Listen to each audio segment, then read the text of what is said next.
let's take a deeper dive into longtail cast on. Longtail cast on really is my favorite cast on. It is my go-to cast on for many different reasons. And I know a lot of people struggle with it. So I wanted to talk about some of the tips and techniques that I have found over the years to help me to make my cast on even, flexible, and pretty much just my favorite thing. It's my bread and butter cast on. So the first thing people complain about is the slip knot. No, a slip knot is absolutely not required, but you have to do something to get the yarn onto your needle. And if you don't like the feel of that knot at the beginning of your cast on, you can take your knitting needle, lay it on top of the yarn, and just twist. I now have the yarn just twisted around my needle. And then I'm ready to begin. The tail of your cast on, the cut end, belongs over your thumb. It belongs over your thumb for a variety of reasons, but mainly let's just go with consistency. You're going to get a more consistent appearance if you maintain the tail always over your thumb. And this is where people get goofed up. They're casting on, seems like the yarn gets farther and farther away from the needles. They're struggling, or as you cast on, the yarn starts to split right about here because you're really removing twist from the whole deal as you're working. And so you occasionally need to let go and reset the cast on onto your fingers. And every time you reset it, you want to make sure that you get the same piece over your thumb every time. Unless you are going for a decorative appearance, then you can do whatever you want. But if you pick them up this way, you're going to get a weird spot in your cast on edge. It's going to appear right in here where you twisted them. See how this gets hiked up more than the rest? That's where I twisted them. When I picked it up, I did this, and I put the tail over my finger instead of my thumb. And when you do that, you disrupt the flow of that edge right here, and it's not going to look the same. So tip number one is always, always, always keep the tail over your thumb. And then you don't have to think about it. The next thing is that when you make these stitches, the yarn that's coming over your finger is making the live stitches for row number 1 on your knitting needles. If you pull tightly, the needle is going to decide the size of this loop, but you are deciding the size of this piece that goes around the base of the stitch.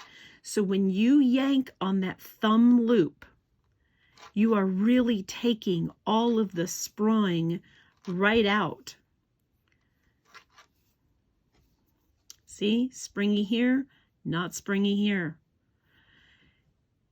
One of the solutions that I see for this, and this one cracks me up, so, you know, pardon my skepticism, but one of the things I see is people who say, just cast on over 2 needles. So let's talk about that. Let's do it. First off, this is not fun, right? This is not fun at all, casting over doubled up needles. How do you keep a pretty edge? Mine is wandering all over the place.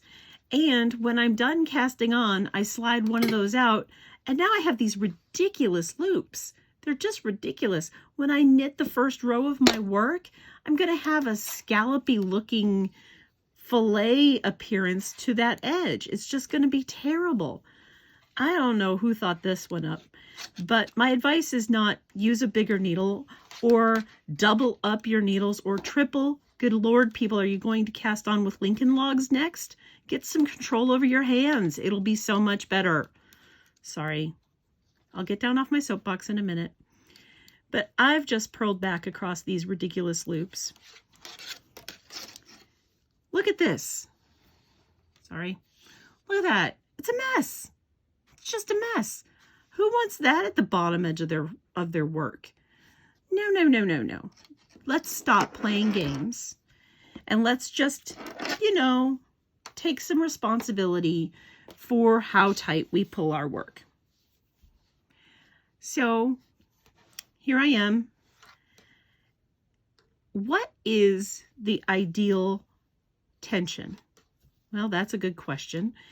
The ideal tension is one you can maintain consistently, that gives you the elasticity that you need in your cast on, that looks pretty, and will get you there. If you think it's too tight, chances are really good it's too tight. If you think it's too tight but you're not sure, knit a few rows. If that bottom edge flares out, it is too tight.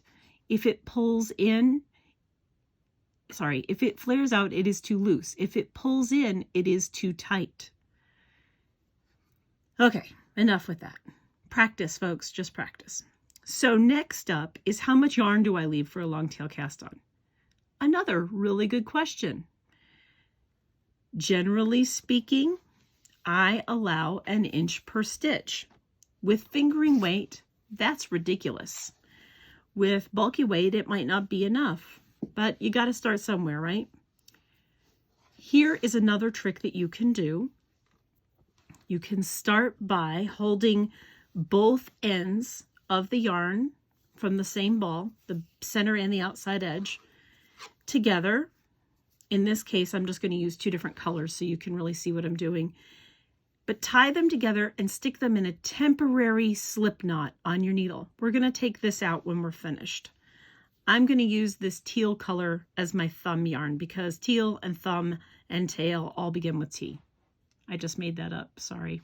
It was very coincidental and lovely, but I made it up. Okay, if you have to cast on a large number of stitches, like you're doing, I don't know, one of those shawls with 466 stitches, like my boho shrug, apparently, you know, sometimes I like to cast on a lot of stitches.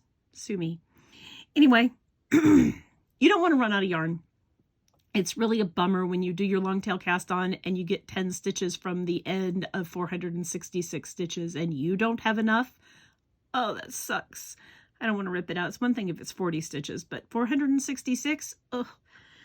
So instead, what you can do is you can take 2 different balls of yarn or both ends of the same yarn, tie them together in a temporary slip knot, and begin your cast on. As you work, you're pulling from both yarns, and the one that comes over your finger is the one that you want to keep when you are finished casting on. So I have come across here, I've cast on all of the stitches that I need. You can see the teal down here, right? It doesn't have to be teal, it could be the same color. But when I'm finished, I want to cut my thumb yarn so that this doesn't unravel. If I cut this one, this stitch is just going to pull right out and you'll have to tie a knot to secure it. So cut your tail, the thumb yarn, then you slide this to the other end.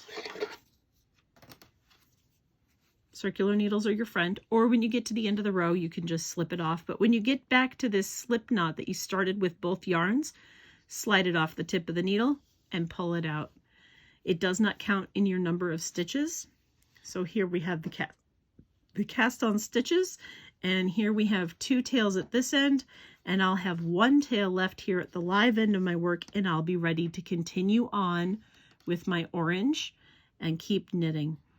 Yes, it gives me 2 extra stitches or 2 extra tails to wind in, but by golly, I don't have to worry about running out of yarn. I have 100 yards in this ball, 100 yards in the teal ball, and I can go until I run out of yarn, which I don't know how many stitches you can cast on with 100 yards, but it's more than I ever want to try, even with a 60-inch needle. Oh, that's a misery. Anyway, there you have it. My best tips for a deeper dive into a long tail cast on. Do you have any questions about long-tail cast-on? There are other variants of long-tail cast-on. Maybe we'll cover them in a future video. But for today, I wanted to get you some of the deeper stuff that the general public probably doesn't even answer any of their questions. They never even thought about holding a needle double. Those of us who've been around for a while, we hear these things and we think we'll try it. Yeah, not all of them are winners, folks. But anyway, my 2 cents. Thank you so much for joining me. Thank you for being a patron. Your support means the world to me. And I look forward to our next video together.